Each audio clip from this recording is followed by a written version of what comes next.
आणि आंतरराष्ट्रीय राजकारणामध्ये एखादी मल्टीनॅशनल कंपनी असते, फेसबुक असतं, यूट्यूब असतं, बाकीचं काही असतं. याचे जसे फायदे आहेत तसे त्याचे राजकीय डावपेच सुद्धा खूप आहे, असं आता युरोप खंडातले सगळे देश मानतायत. आणि आपण त्याच्या अनुकरणात 15-20 वर्षानंतर जातो आहोत. पुन्हा 15-20 वर्षानंतर याच्यातून जागृत होण्यापेक्षा आत्ताच या सगळ्या गोष्टी थोड्याशा लक्षात घ्या. समाजसेवा आपण करतोय, परीक्षार्थी म्हणून आपण काम करतोय, पण या सगळ्यांमध्ये मूल्यांचं ढासळत जाणं सातत्यानं चाललेलं आहे. आपण परीक्षार्थी राहिलेलो नाही.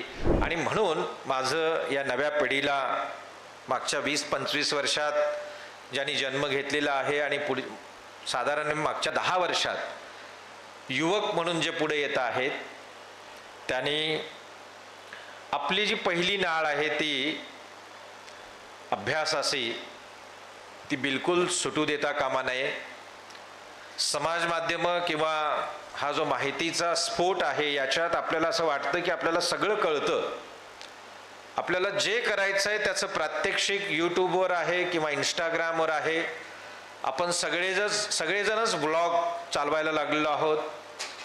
ब्लॉग आहेत, लॉग आहेत, बाकीच्या सगळ्या प्रकारच्या गोष्टी आहेत. आपण सगळे पत्रकार होतोय, आपण शिक्षक पण होतोय.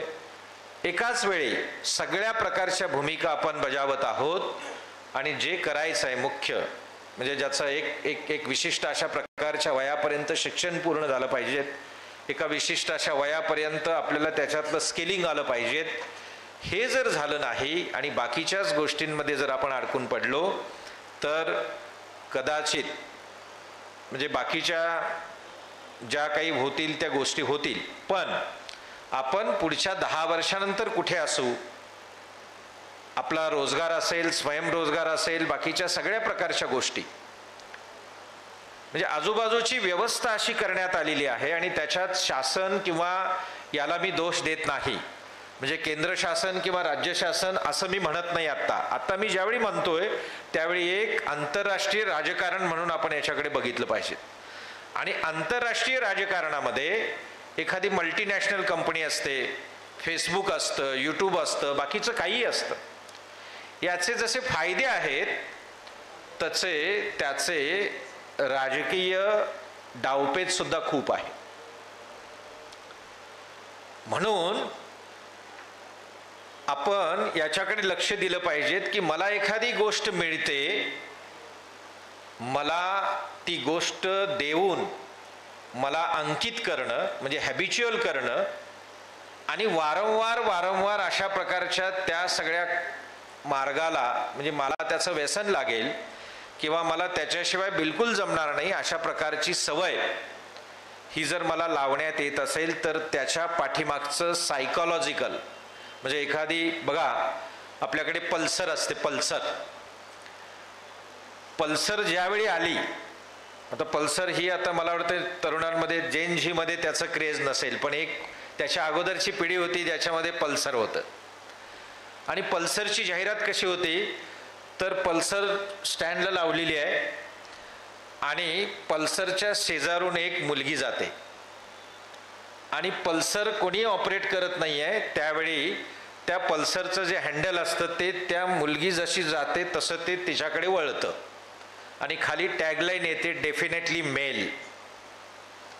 म्हणजे पल्सरची जाहिरात करताना डेफिनेटली मेल ही टॅगलाईन त्या कंपनीनं वापरणं आणि अजूनही पुरुष असाच करणार किंवा पुरुषाची जी ताकद आहे, पुरुषाची जी मस्क्युनॅलिटी आहे आणि स्त्रीचं सौंदर्य हे जे कधी भारतीय परंपरेतलं नाही पण प्रॉडक्टायझेशन किंवा बाकीच्या सगळ्या याच्यामधलं जे आहे ते आपल्यावर मल्टीनॅशनल ब्रँडकडून साधारणपणे सातत्यानं बंबार्डिंग केलं जातं. त्याच्याकडे बघण्याची गरज आहे. आता ही गोष्ट आपल्या इथल्या सगळ्याच म्हणजे परदेशातून आलेल्या असतील आणि परदेशातल्या कंपन्यांची इथली जी एजन्सी असते त्या एजन्सी असतील, या सगळ्यांच्या माध्यमातनं इंडोर फार म्हणजे अतिशय विचारपूर्वक हे सगळं जे बाजार असतो किंवा हे जे मार्केट असतं हे मार्केट ग्रॅब करायचं म्हणून आम्हाला टार्गेट हे एका अर्थानं आपण सगळे गिनीपिग आहोत. गिनीपिग ही जी संज्ञा आहे ती केवळ औषध निर्माण शास्त्रामध्ये वापरली जाते, म्हणजे ती फार्मास्युटिकल याच्यामध्ये वापरली जाते. कारण ज्याच्यावर गिनीपिग म्हणजे काय, ज्याच्यावर प्रयोग करायचा असतो तो. आणि म्हणून बाजारात काहीही नवीन आलं की आपण त्याला ते देतो. तसंच प्रॉडक्टायझेशन जे असतं, काही वस्तू बाजारात आली की त्यासाठी आपल्याला वापरण्यात येऊ नये, आपला वापर होऊ नये, आपल्याला भडकवू नये, याच्यासाठी मित्र हो आपण थोडंसं क्रिटिकल थिंकिंगकडे आलं पाहिजेत. त्यासाठी वाचलं पाहिजेत. आपण कोण आहोत, आपली पाळमुळं काय आहेत याचं भान सदैव असलं पाहिजेत. हे या नव्या पिढीच्या त्या एकूण सगळ्या व्यक्तिमत्वातून ते व्यक्तिमत्वात येऊच नये.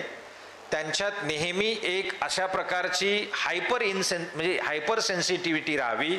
त्याला आपल्याला मोल्ड करता यावं, त्याला आपल्याला ग्रॅप करता यावं. आणि त्यांच्याकडे वाचन नाही, त्यांच्याकडे विचार करण्याची क्षमता नाही, अशाच प्रकारच्या अभावात म्हणजे अशा प्रकारच्या पोकळीत त्यांनी कायम जगावं. आणि हा मॉब मला कायम एका विशिष्ट माझ्या ध्येयासाठी, म्हणजे प्रशासक म्हणून असेल किंवा बाकीच्या कोणत्या याच्यासाठी असेल, कोणत्याही प्रचारासाठी मला तो वापरता यावा, यासाठी जर आपली उपस्थिती कायम तशीच ठेवण्यात येत असेल तर मित्रांनो, मला असं वाटते की तरुणांनी या बाबतीत अधिक सजग झालं पाहिजेत, अधिक विचारपूर्वक याकडे बघितलं पाहिजेत. आणि हा पाया आपला भरायचा कसा, तर पुन्हा पुस्तकांच्या साम्राज्यात आलं पाहिजेत, पुन्हा पुस्तकांच्याच गोष्टी आपण केल्या पाहिजेत. आणि जर जे व्हॉट्सअपच्या माध्यमातून किंवा सोशल माध्यमांच्या माध्यमातून माहिती म्हणून किंवा ज्ञान बनून आपल्यापर्यंत जे पोचवलं जातं त्याचा अतिरेक होतोय का, त्याच्यातलं जे क्षीरनिर्विवेक आहे, पाणी काय आणि दूध काय, हे मला तपासता आलं पाहिजेत. आणि त्यासाठी मला असं वाटते की वर्गात बसणं, व्हर्च्युअल क्लासरूम असेल तर व्हर्च्युअल क्लासरूममध्ये सुद्धा तशाच प्रकारचा अटेंडन्स देणं, या सगळ्या गोष्टी आपण क्रमप्राप्त मानल्या पाहिजेत. स्वतःहून याच्यामध्ये व्हॉलेंटिअरिंग केलं पाहिजेत, कोणी सांगायला लागू नये. कारण अलीकडं व्हॉलेंटिअरिंग वेगळ्या क्षेत्रात झालेलं आहे, पण हे व्हॉलेंटिअरिंग मला असं वाटतं की शैक्षणिक प्रवेशात याच्यात ते असायला पाहिजेत, ते वर्गात दिसायला पाहिजेत. आणि जगभरातली जी ग्रंथालयीन किंवा ग्रंथांच्या माध्यमातनं ज्ञानाचा एक कायम शाश्वत अशा प्रकारचा जे भांडार किंवा जो ज्ञानस्रोत आपल्याकडे तयार आहे, त्याची पानं पुन्हा एकदा आपण पालटायला सुरुवात केली पाहिजेत. जगातले सगळे प्रगत देश पुन्हा एकदा डिजिटल क्रांतीकडून पुन्हा एकदा ग्रंथालयीन हिस्ट्रीकडं किंवा लायब्ररीकडं चाललेली आहेत. पहिलीपासूनचं शिक्षण टॅबवर देण्याऐवजी पुन्हा ग्रंथालयीन साधनांचाच वापर केला पाहिजे. त्याच्या मदतीसाठी टॅब, पण टॅबमध्ये जे आहेत तेवढंच अंतिम नाही असं आता युरोप खंडातले सगळे देश मानतायत. आणि आपण त्याच्या अनुकरणात 15-20 वर्षानंतर जातो आहोत. पुन्हा 15-20 वर्षानंतर याच्यातून जागृत होण्यापेक्षा आत्ताच या सगळ्या गोष्टी थोड्याशा लक्षात घ्या, असंच माझं या पिढीला नम्र आव्हान असेल. नाहीतर अलीकडं समाजसेवा आपण करतोय, परीक्षार्थी म्हणून आपण काम करतोय, पण या सगळ्यांमध्ये मूल्यांचं ढासळत जाणं सातत्यानं चाललेलं आहे. आपण परीक्षार्थी राहिलेलो नाही. म्हणजे साधं इंजिनिअरिंग कॉलेजचं जर आपण बघितलं तर इंजिनिअरिंग कॉलेजचं आमच्याला असं लक्षात आलं की टेलिग्राम नावाचं जे काही हे असतं, एक चॅनल असतं, आणि त्या टेलिग्राम चॅनेलवर सावित्रीबाई फुले पुणे विद्यापीठातल्या इंजिनिअरिंगच्या 35,000 विद्यार्थ्यांचा गट आहे. तिथे हा गट 35,000 विद्यार्थ्यांचा एकत्रित गट चांगल्या कामासाठी वापरला यायला पाहिजे होता.